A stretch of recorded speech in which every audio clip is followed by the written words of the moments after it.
प्रधानमंत्री नरेंद्र मोदी के बांग्लादेश के ऐतिहासिक दौरे पर आज दूसरे दिन भारत बांग्लादेश के बीच ढाका में प्रतिनिधिमंडल स्तर की हुई वार्ता। इस अवसर पर भारत और बांग्लादेश के बीच 5 अहम समझौते पर हुए हस्ताक्षर। मुख्यमंत्री योगी आदित्यनाथ ने महाराजगंज में 279 करोड़ 30 लाख की विकास परियोजनाओं का किया शिलान्यास व लोकार्पण। क्षेत्र की कनेक्टिविटी को बनाएंगे और भी बेहतर। मुख्यमंत्री योगी आदित्यनाथ ने बहराइच में महाराणा प्रताप की मूर्ति का किया अनावरण। कहा, तराई क्षेत्रों में भी बेहतर स्वास्थ्य सुविधाएं कराई जाएंगी उपलब्ध। जनता को योजनाओं का लाभ मिलना हुआ शुरू।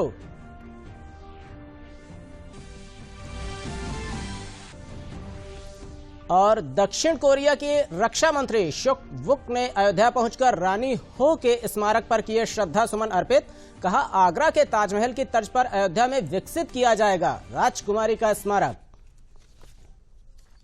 नमस्कार, मैं हूं योगेश शर्मा। आप देखिए मेरे साथ इन समाचारों को विस्तार से।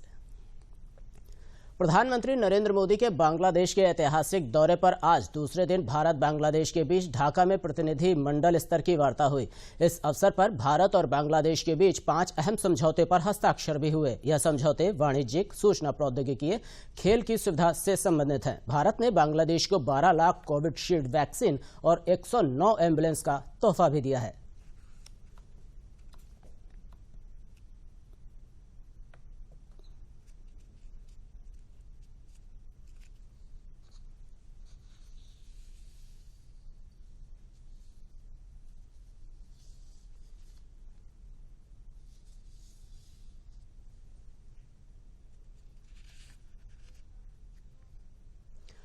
प्रधानमंत्री मोदी का आज बांग्लादेश दौरे का दूसरा दिन है। प्रधानमंत्री मोदी ने जोगेश्वरी काली मंदिर में दर्शन किए और मां काली को सोने चांदी का मुकुट चढ़ाया। इसके बाद पीएम मोदी ने शेख मुजीबुर रहमान स्मारक पहुंचकर महानायक को श्रद्धांजलि दी। प्रधानमंत्री मोदी और कांडी मंदिर में पूजा अर्चना करने पहुंचे और कांडी मंदिर में दर्शन करने के बाद प्रधानमंत्री मोदी ने मतुआ समुदाय के लोगों को संबोधित करते हुए कहा कि मैंने यहां आने की इच्छा बहुत पहले प्रकट की थी।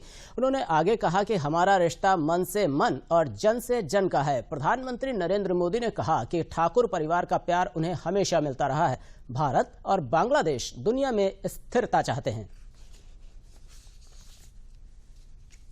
मैं आज वैसा ही महसूस कर रहा हूं जो भारत में रहने वाले मतुआ संप्रदाय के मेरे हजारों लाखों भाई बहन ओराकांदी आकर जो महसूस करते हैं, आज मैं भी वही महसूस कर रहा हूं। मैं आज यहां आया तो मैंने उनकी तरफ से भी इस पुण्य भूमि को चरण स्पर्श किया है। इस दिन की, इस पवित्र अवसर की प्रतीक्षा मुझे कई वर्षों से थी। साल 2015 में जब मैं प्रधानमंत्री के तौर पर पहली बार बांग्लादेश आया था, तभी मैंने यहां आने की इच्छा प्रकट की थी। वो मेरी इच्छा, वो मेरी कामना आज पूरी हुई। मुझे लगातार श्री श्री हरिचांद ठाकुर जी के अनुयायियां, उनसे प्रेम और स्नेह हमेशा मिलता रहा है। उनके परिवार का अपनापन मुझे मिलता रहा है। मैं आज ठाकुर बाड़ी के दर्शन लाभ के पीछे उनके आशीर्वाद का प्रभाव भी मानता हूं। मुख्यमंत्री योगी आदित्यनाथ ने जनपद महाराजगंज में 279 करोड़ 30 लाख की विकास परियोजनाओं का लोकार्पण एवं शिलान्यास तथा नगर पंचायत चौक के कार्यालय का शुभारंभ किया। इस अवसर पर मुख्यमंत्री ने कहा कि 16 जनपदों के लिए सरकार एक पॉलिसी लेकर के आ रही है, जिसके तहत बेहतर स्वास्थ्य सुविधाएं उपलब्ध कराने के लिए पीपीपी मोड में मेडिकल कॉलेज की स्थापना होने जा रही है, जिसमें महाराजगंज जिला भी शामिल है। उन्होंने कहा कि महाराजगंज के बनटंगिया गांव ने कॉन्ट्रैक्ट फार्मिंग शुरू करने की ओर कदम बढ़ाकर मिसाल कायम की है। मुख्यमंत्री ने कहा कि हम नेपाल बॉर्डर के साथ साथ एक बॉर्डर रोड का भी निर्माण करने जा रहे हैं, जिसकी शुरुआत महाराजगंज जिले से होगी। यह मार्ग आपको महाराजगंज से सीधे पीलीभीत तक लेकर चला जाएगा और उत्तराखंड के साथ जोड़ने का भी कार्य करेगा। जिसमें 4 तो अकेले महाराजगंज जिले के अंदर है। ये नगर निकाय लोगों के जीवन स्तर को उठाने के लिए, विकास की एक नई सोच पैदा करने के लिए, रोजगार की संभावनाओं को आगे बढ़ाने के लिए, जब चौक ग्राम पंचायत थी तब एक सफाई कर्मी चौक में रहा होगा, लेकिन अगर नगर पंचायत बन गया है अब दर्जनों सफाई कर्मी चौक में लग जाएंगे जो स्वच्छता के अभियान के साथ जुड़ेंगे। सड़कें चौड़ी होंगी, जल निकासी की व्यवस्था होगी, पर्यटन विकास की संभावनाएं बढ़ेंगी, बस स्टेशन बनेंगे, यहाँ पे नगर पंचायत का अपना कार्यालय होगा और कार्यालय एक मिनी सचिवालय के रूप में कार्य करेगा। वहां पर सभी प्रकार की बुनियादी सुविधाएं गांव के लोगों को, गांव इस क्षेत्र के लोगों को, नगर पंचायत चौक से जुड़े हुए लोगों को चौक में ही उपलब्ध होती हुई दिखाई देगी। आज यहां पर स्वास्थ्य केंद्र का भी निर्माण कार्य लगभग पूरी होने की रफ्तार। पर्यटन केंद्र के रूप में यहां पर चौक में बाबा गोरखनाथ मंदिर और माई सुनाड़ी में सुनाड़ी देवी के मंदिर का पुनरुद्धार का कार्य हो रहा है। अन्य जितने भी ऐसे केंद्र हैं जो हमारी आस्था के केंद्र बिंदु हैं, उनके पर्यटन विकास को आगे बढ़ाया जा रहा है। और जल जीवन मिशन के अंतर्गत तमाम नई परियोजनाओं को लेकर के उन परियोजनाओं को आगे बढ़ा करके ये प्रयास प्रारंभ हो रहा है कि जहां पर पेयजल की योजना लागू होनी है वहां पेयजल की सुविधा उपलब्ध कराएंगे। जहां पर सामुदायिक स्वास्थ्य केंद्र बनने वहां सामुदायिक स्वास्थ्य केंद्र बनेंगे, जहां सड़कें बननी वहां सड़कें बनेंगी।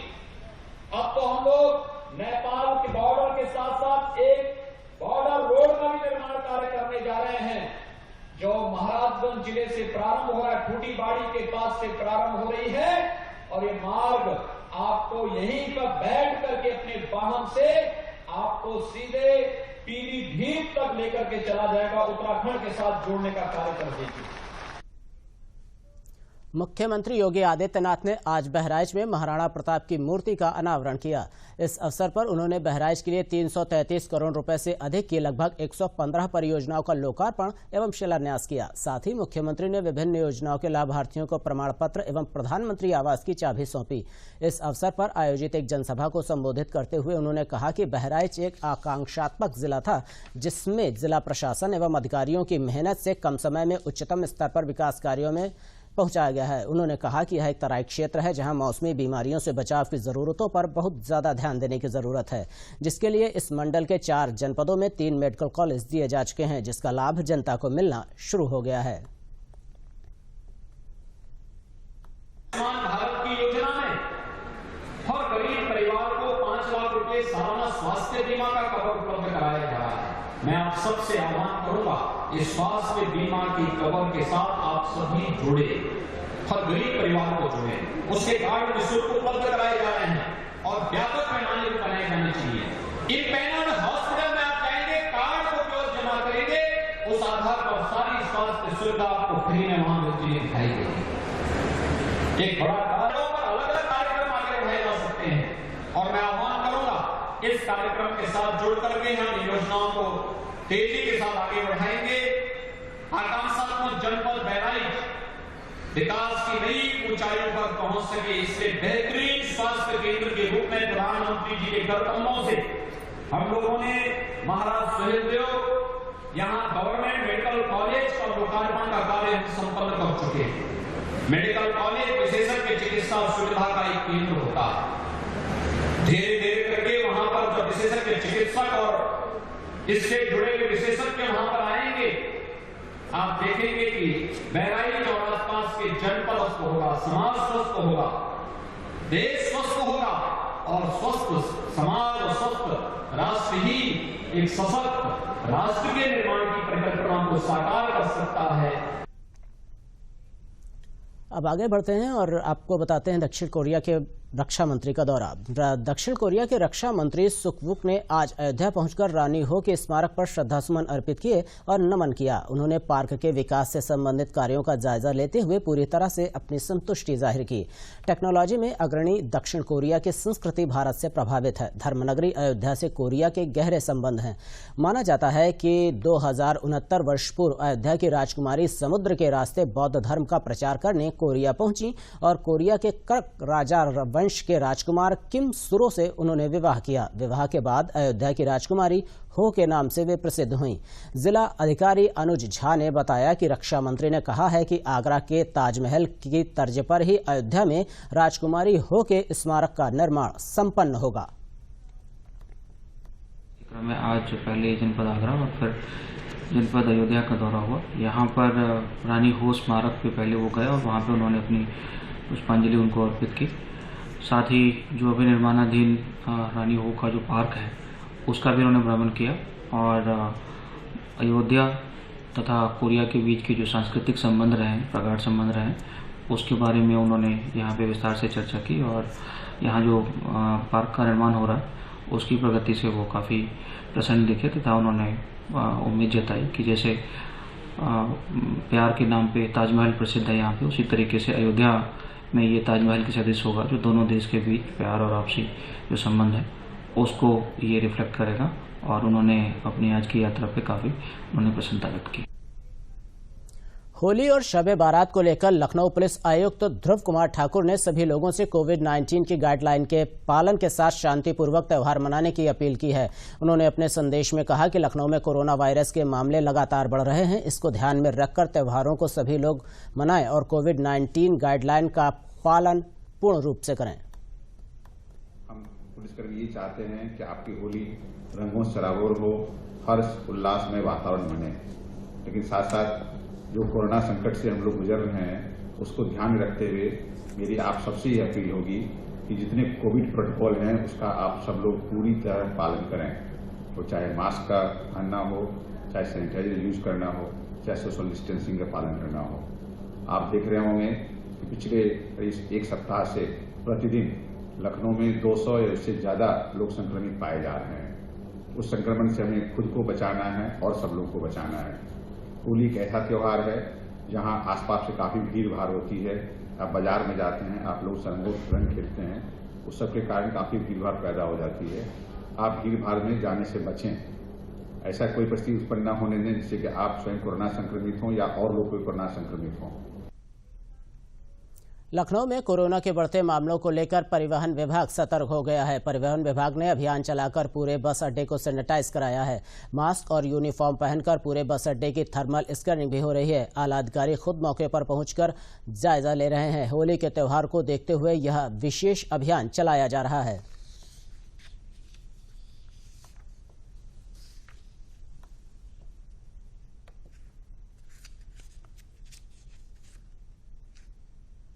हमारे बस स्टेशन के अंदर 2 शिफ्टों में कोरोना की टेस्टिंग स्वास्थ्य विभाग द्वारा बराबर कराई जा रही है, जिसमें हम लोग पूरा सहयोग कर रहे हैं। इसके अलावा हम डेली अपने बस अड्डे यात्री हॉल को सैनिटाइज कराते हैं। थर्मल स्कैनिंग 24 आवर चलती है। थर्मल स्कैनिंग अब जो बैठे यात्रियों की घूम घूम कर भी की जा रही है और लोगों को कोरोना के प्रति जागृत भी किया जा रहा है। मास्क पहनने के लिए लोगों से कहा जा रहा है ताकि कोरोना के प्रसार को रोका जा सके, चैन को तोड़ा जा सके। जनपद कानपुर देहात में संक्रमण का दायरा एक बार फिर से बढ़ने लगा है, जिसे देखते हुए शासन के निर्देश पर जिला प्रशासन की ओर से विशेष शक्ति बढ़ा दी गई है। स्वास्थ्य विभाग को अधिक से अधिक टीकाकरण करने के साथ ही जांच के निर्देश दिए गए हैं। जनपद में अभी 7 एक्टिव केस हैं और साथ ही 60 वर्ष से अधिक उम्र वाले लोगों को अब तक 1700 कोविड वैक्सीनेशन के टीके लग चुके हैं। इसके साथ ही आगामी त्योहारों को देखते हुए भी कोरोना गाइडलाइन का पालन कराने के निर्देश दिए गए हैं। इसके साथ ही व्यक्ति, संस्था, संगठन की सामूहिक बैठक, धरना प्रदर्शन, सामूहिक आयोजन बिना अनुमति नहीं किए जा सकते। हालांकि शादी और शव यात्रा पर यह रोक प्रभावी नहीं होगी, जबकि बीमार व्यक्ति व बिना छड़ी के सहारे न चल पाने वाले व्यक्ति को इससे राहत दी गई है। जिलाधिकारी जितेंद्र प्रताप सिंह ने 20 अप्रैल तक जिले में धारा 144 लागू करने के निर्देश दिए हैं। वैक्सीनेशन, ये स्टेप्स हैं। वैक्सीनेशन में हमारा जनपद प्रदेश में इस वक्त 11वें 12वें स्थान पर है, जो कि मार्च महीने का लक्ष्य था हमारा 43,000 का, उसके सापेक्ष लगभग हम लोग 75% अपना लक्ष्य प्राप्त कर चुके हैं। जो टेस्टिंग का है वो इम्पॉर्टेंट है कि 1450 टेस्ट मिनिमम हमारे एक्सपेक्टेड हैं। उसमें कुछ दिनों में अच्छा हुआ है, कुछ दिनों में कम भी हुआ है, कुछ MOICs का कम हुआ था, झींझक वगैरह का, उनको स्पष्टीकरण भी प्राप्त किया गया है। तीसरी बात यह है कि जो बाहर से आने वाले लोग हैं होली के समय पे, उनके चिन्हांकन की बात है, तो उनको चिन्हांकन के लिए निगरानी समितियों को रीएक्टिवेट किया गया है, ताकि कहीं अगर बाहर से लोग आए हैं तो उनकी सूचना मिल जाए और MOIC के माध्यम से बाहर वालों का टेस्टिंग फौरन हो जाए और उनके परिणाम आने तक वो जो है आइसोलेशन में रह जाए, और अगर टेस्टिंग में वो निगेटिव पाए जाते हैं तो ऑफ कोर्स फिर आगे वो कार्य अपना कर सकते हैं। वाराणसी में नवनियुक्त पुलिस कमिश्नर ए सतीश गणेश ने आज कार्यभार संभाला। जिले में पहली बार पुलिस कमिश्नर व्यवस्था लागू हुई है। पुलिस कमिश्नर ने बाबा काल भैरव और काशी विश्वनाथ का भी आशीर्वाद लिया। दर्शन पूजन करने के बाद ए सतीश गणेश ने वाराणसी के पुलिस कमिश्नर पद की जिम्मेदारी संभाली। 1996 बैच के IPS ए सतीश गणेश अब तक आगरा में ADG, IG रेंज के पद पर तैनात थे। IPS ए सतीश गणेश को वाराणसी के पहले पुलिस कमिश्नर के पद पर तैनात किया गया है। पुलिस आयुक्त प्रणाली का अफसरों से लेकर आमजन ने स्वागत किया है। तो पूरे समर्पण भाव के साथ आता है। तो मैं भी यहाँ पे जब आया तो सर्वप्रथम मैंने जो काल भैरव जी हैं, बाबा विश्वनाथ है, उनकी डोढ़ी पे गया और उनसे ये प्रार्थना की कि जो ये नई जिम्मेदारी मुझे दी गई है, इस जिम्मेदारी पे और जो जनता की कसौटी है उस पर मैं खरा उतरूं। तो एक बहुत बड़ा जिम्मेदारी का बोझ है मेरे ऊपर। नई कार्य प्रणाली को ज़मीन पे उतारने के लिए जो हमें प्रोसेसेस क्रिएट करने हैं या जो इंफ्रास्ट्रक्चर जनरेट करना है वो भी है, और साथ साथ आने वाले कुछ समय में कई महत्वपूर्ण त्यौहार हैं, पर्व हैं और पंचायत का चुनाव है। तो ये हमारे रोड मैप में बहुत सारे माइलस्टोन्स हैं। तो प्रत्येक माइलस्टोन के लिए हमारे अधिकारियों के साथ हम बैठ के प्रॉपर रणनीति तैयार करेंगे। कोरोना संक्रमण की गति के कारण इस बार होली के मौसम में बाजारों पर इसका प्रभाव साफ नजर आ रहा है। बढ़ते संक्रमण के कारण लोग सावधानी बरतना जरूरी समझ रहे हैं। विशेषज्ञों की सलाह मानते हुए रंग खेलने से भी परहेज कर रहे हैं। दुकानदारों का मानना है कि पिछले सालों की अपेक्षा इस बार बहुत ही कम खरीदारी हो रही है। हालांकि बाजारों को खूबसूरत ढंग से सजाया गया है और जगह जगह रंग, अबीर, गुलाल और पिचकारियों से बाजार सजे हुए हैं।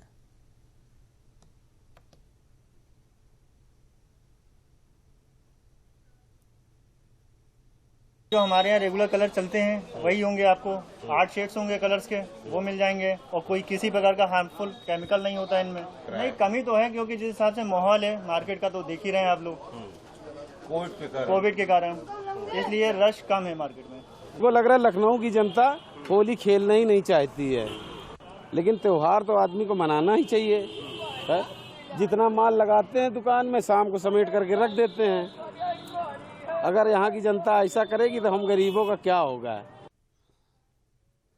वाराणसी के डाक विभाग ने होली को देखते हुए माई स्टैंप के तहत होली पर आधारित डाक टिकट जारी किया है। मात्र 300 रुपए देकर कोई भी व्यक्ति अपने फोटो सहित होली के डाक टिकट जारी करवा सकता है। डाक विभाग के इस पहल के चलते लोगों में खुशी है और कई लोगों ने अपना डाक टिकट भी जारी करवाया है। इसी के तहत अपना डाक टिकट जारी करवाने वाली प्रतिभा आर्या ने कहा कि डाक विभाग ने यह एक अच्छी पहल की है, जिससे लोग फिर से डाक विभाग से जुड़ेंगे।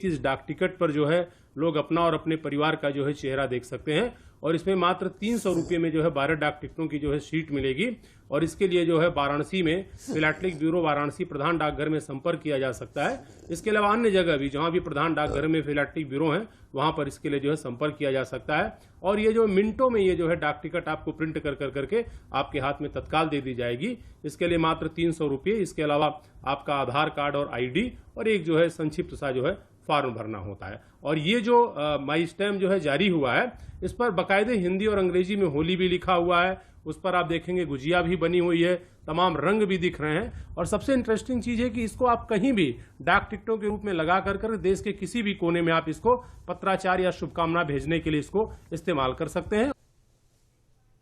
प्रदेश की योगी सरकार द्वारा बुंदेलखंड के वृक्षारोपण अभियान में स्थानीय टेसू के फूलों को शामिल कर बीज बुआन का जो काम किया गया वह अब पर भी असर उसका दिखने लगा है। ललितपुर जनपद के वन विभाग द्वारा टेसू वृक्षारोपण से यहां के वन उपज पर आधारित हजारों लोगों को जहां रोजगार का एक माध्यम मिला, वहीं जनपद के वन क्षेत्र में बढ़ोतरी में सहायता भी मिल रही है। होली के त्योहार को देखते हुए राष्ट्रीय ग्रामीण आजीविका मिशन द्वारा समूह के माध्यम से टेसू के फूलों से हर्बल गुलाल तैयार कराकर महिलाओं को रोजगार मुहैया कराने का काम किया जा रहा है। साथ ही औद्योगिक क्षेत्रों को औषधि एवं हर्बल उत्पाद के कच्चे माल की आपूर्ति कराने का बड़ा काम भी हो रहा है। और 10 बहनें मिलकर के हम हर्बल गुलाल बनाते हैं। इसमें टेसू का रंग डालते हैं और पाउडर मिलाते हैं। ये गुलाल में नुकसान नहीं होती है। 23 साल से बना रहे हैं, 50 किलो खरीदते हैं। Planning director K. N.. सिंह ने कोविड के बढ़ते मरीजों को देखते हुए कहा कि गांव घर में प्राप्त होने वाली जड़ी बूटियों से कोविड का बचाव किया जा सकता है। लोग इसे प्राकृतिक रूप से प्राप्त कर सकते हैं, इसका कोई साइड इफेक्ट भी नहीं है। ये जड़ी बूटियां इम्यूनिटी सिस्टम को बढ़ाती हैं, जिससे कोविड समेत कई अन्य बीमारियों से भी बचा जा सकता है। हमारी जड़ी बूटियों से ठीक किया जा सकता है, अन्यथा सिर्फ वैक्सीन और एलोपैथिक मेडिसिन के सारे ठीक करना असंभव है। यही कारण है कि दोबारा कोरोना वायरस नए रूप में उभर रहा और ठीक कर पाना कठिन हो रहा। होली का खुमार लखनऊ के लोगों पर अब चढ़ने लगा है। क्योंकि होली की कल्पना नहीं की जा सकती, लेकिन मुश्किल यह है कि आजकल इन रंगों में जो केमिकल पाए जाते हैं वे हमारी त्वचा और आंखों के लिए हानिकारक होते हैं। एनबीआरआई ने इस समस्या का हल ढूंढ लिया है। एनबीआरआई ने हर्बल गुलाल तैयार किए हैं जो एंटीबैक्टीरियल, एंटी एलर्जिकल और इको फ्रेंडली हैं। इन रंगों का उत्पादन मंदिरों में चढ़ाए गए फूलों से किया गया है।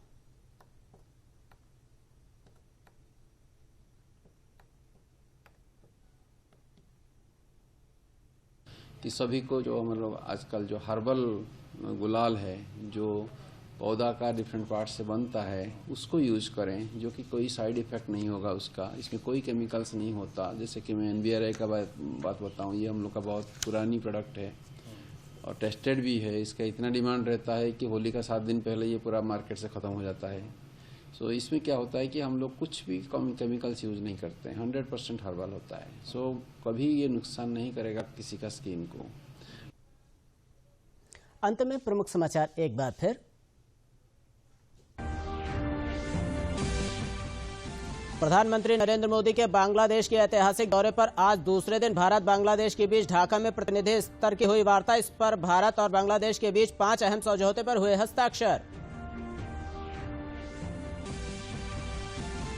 मुख्यमंत्री योगी आदित्यनाथ ने महाराजगंज में 279 करोड़ 30 लाख की परिविकास परियोजनाओं का किया शिलान्यास व लोकार्पण। कहा, क्षेत्र की कनेक्टिविटी को बनाएंगे और भी बेहतर।